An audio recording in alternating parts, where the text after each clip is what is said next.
ছাত্রদল নেতার টাকা বিতরণের একটি ভিডিও সম্প্রতি সামাজিক যোগাযোগ মাধ্যমে ভাইরাল হয়েছে।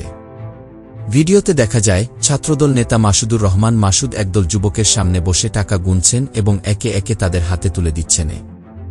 ভিডিওটি ছড়িয়ে পড়ার পর এটি নিয়ে নানা আলোচনা শুরু হয়েছে। কেউ কেউ বলছেন এটি সাধারণ দলীয় সহায়তা, আবার অনেকে প্রশ্ন তুলছেন এই অর্থের প্রকৃত উৎস ও উদ্দেশ্য নিয়ে। নেতার ব্যাখ্যা: পড়াশোনার পাশাপাশি বিভিন্ন সরকারি বৈধ ব্যবসার সাথে জড়িত আছি, যে ব্যবসা থেকে আমি বিগত দিনেও আমার পরিবার এবং আমাদের সহযোদ্ধাদের সংগঠনের পিছনে আমি ব্যয় করে থাকি।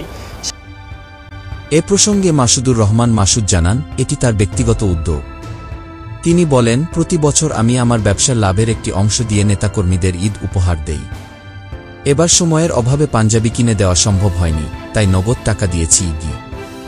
সোশ্যাল মিডিয়ায় অনেকে বিষয়টিকে ইতিবাচক হিসেবে দেখছেন, আবার কেউ কেউ বলছেন রাজনৈতিক সংগঠনের নেতাকর্মীদের এভাবে টাকা দেওয়া প্রশ্নবিদ্ধ হতে পারে।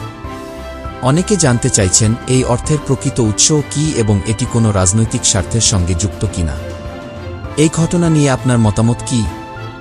মন্তব্য করে জানান।